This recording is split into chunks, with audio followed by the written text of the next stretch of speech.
Bonsoir à tous, j'espère que vous allez bien. Bienvenue sur ma chaîne. Pour ceux qui ne me connaissent pas, je m'appelle Anne, je partage des astuces naturelles tous les jours pour les cheveux, pour le corps et pour des soins faits maison. Je suis adepte des produits DIY, faits maison. Donc, j'utilise des produits naturels, que ce soit brut ou transformés. Voilà, abonne-toi si tu viens d'arriver pour ne rien rater de tout ce que je partage. Donc, aujourd'hui, je vais vous parler du beurre de cacao. Alors, qu'est-ce que c'est le beurre de cacao? Le beurre de cacao, en fait, c'est une matière grasse qui est dans une fève, dans la fève de cacao. Je vais vous montrer, voilà, c'est ça, la fève de cacao. C'est avec ça qu'on obtient le cacao. On fait quoi avec le cacao? On peut faire beaucoup de choses avec le cacao. Je ne saurais pas en une vidéo vous dire qu'est-ce qu'on fait avec la fève, avec le beurre de cacao. Euh, dans la cuisine, pour faire des desserts chocolatés, ce qui est tous chocolat, voilà, est fait par le beurre de cacao. On peut aussi cuisiner avec, si vous ne savez pas, pour les régimes entièrement d'origine non animale, vegan, on peut utiliser le beurre de cacao parce que c'est végétal. Troisième chose, c'est dans les cosmétiques, dans les baumes à lèvres, les soins pour le corps, le visage, pour les pieds, pour de la tête aux pieds. Je ne saurais pas vous dire qu'est-ce qu'on fait avec le beurre de cacao. Mais aujourd'hui, je vais vous montrer comment je fais la chantilly de cacao. Pourquoi faire une chantilly? Parce que le cacao, en fait, c'est à l'état brut. Je vais vous montrer comment c'est. Un instant.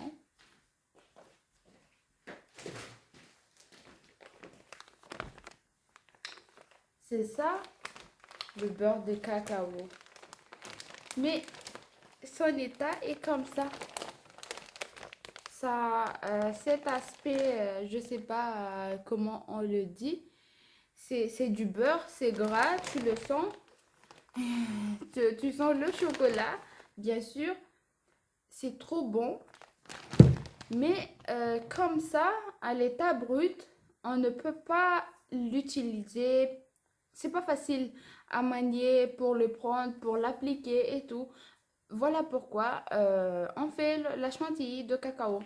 Donc, je vais vous montrer comment je fais la chantilly de cacao. À tout de suite. Alors les amis, voilà notre beurre de cacao à l'état brut. Donc, c'est comme ça. Je me suis fait plaisir. J'ai acheté 1 kg. Et ça, c'est l'huile de coco. Vous pouvez aussi utiliser l'huile d'olive ou n'importe quelle huile. Mais pour moi, l'huile de coco est la meilleure alliée du beurre de cacao. Pourquoi?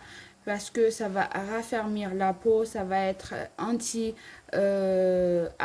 ça va euh, enlever, perfectionner les ridules qui se montrent, ça va apporter de la texture aux cheveux, ça va rendre la peau lisse parce que on va l'utiliser avec beaucoup d'usage, cette chantilly.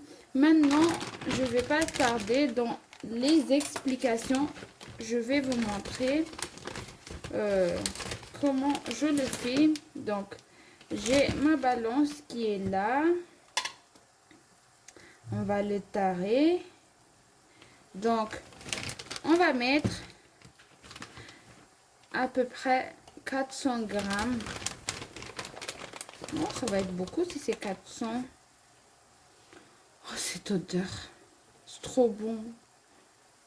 C'est comme le chocolat, quoi. C'est pas pour rien que c'est du cacao. Je pense qu'on va faire... On va pas faire les 400 grammes car... Voilà. Donc 200 grammes de beurre de cacao. Regardez, ça sent trop bon. Maintenant, on va amener notre beurre de cacao en bain-marie. Vous pouvez aussi le faire au micro-ondes. Moi, je préfère le bain-marie. Donc, on va attendre que ça va fondre un peu. Et pour 200 grammes de beurre de cacao, moi, je vais mettre 50 grammes de l'huile de coco. Pourquoi? Parce que je pense que le beurre de cacao doit dominer cette chantilly. Et c'est le beurre, l'huile de coco, en fait, c'est juste pour apporter la texture un peu lisse, car seul le beurre de cacao, ça colle si on les met sur les cheveux.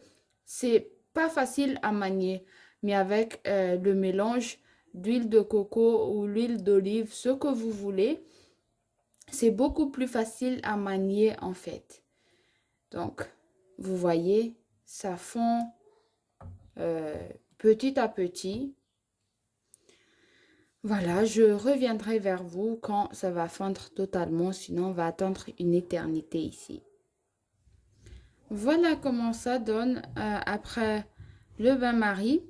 Maintenant, on va le laisser un peu refroidir pour avoir une texture un peu, pas solide, mais mi-molle. On va attendre que ça refroidit pour le fouetter, pour avoir la chantilly. Maintenant, vous pouvez le mettre au frigo si vous voulez, si vous êtes pressé, ou attendre juste un peu. Moi, je vais attendre un tout petit peu. Je pense que ça ira vite, hein. Nous voilà. Et c'est après, c'est juste avant de le fouetter qu'on va mettre l'huile de coco. Voilà. Notre chantilly le réalisé. Donc, je vais tarer la balance. On va mettre... Je pense que je vais pas mettre 50 grammes, mais je vais plutôt mettre 75 grammes de beurre de cacao, de beurre de coco. L'huile de coco est appelée aussi beurre de coco, les amis. Je vais faire ça. J'ai taré.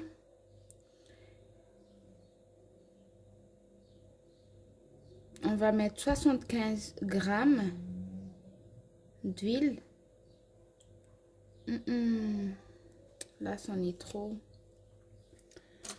Ça va être galère. Il faut faire attention, les amis, car c'est précieux. Cette huile de coco là, je les ai amenées de Madagascar. Donc, c'est vraiment, j'en suis sûre, c'est les purs des purs. Donc, j'économise au max cette huile. Je vais renverser l'excès. Voilà. Donc, voilà, 75 grammes d'huile de coco pour réaliser notre chantilly de cacao. Donc, on va verser dans le beurre de cacao qui est déjà refroidi, qui a cette texture. Vous pouvez attendre un tout petit peu aussi, mais moi je vais le battre dans... je vais mettre dans l'eau glacée, bain-marie, mais à l'eau glacée pendant le moment où je vais le battre pour tester une astuce, bien sûr, que j'ai trouvé. Donc, on va mélanger ça ici. Maintenant, on va le battre un tout petit peu, puis mélanger après avec...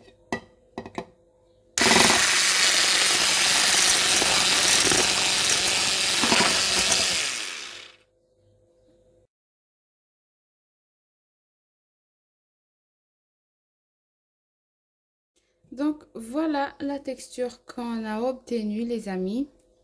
Il faut faire attention quand on va le plonger dans l'eau froide. c'est pas évident. Il faut savoir, il faut avoir la maîtrise.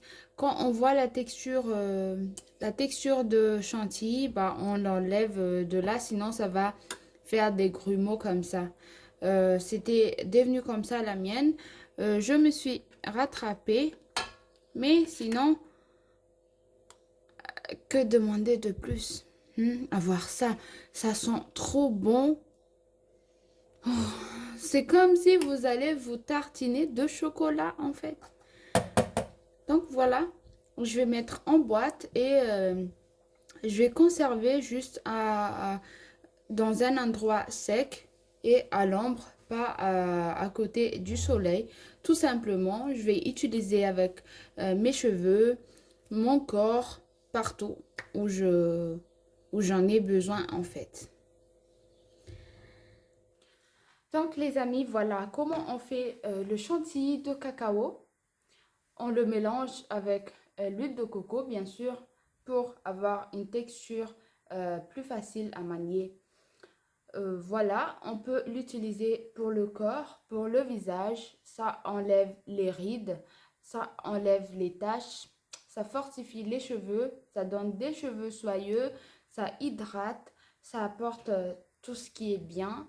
Et c'est aussi bourré de vitamines A, B, C, mais plus important, la vitamine E qui est vraiment important pour les cheveux.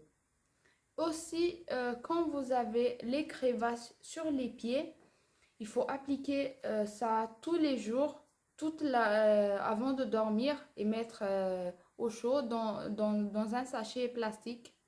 Je vous assure, en 3 jours, vous allez voir des changements. Merci d'avoir regardé ma vidéo jusqu'à la fin. À la prochaine!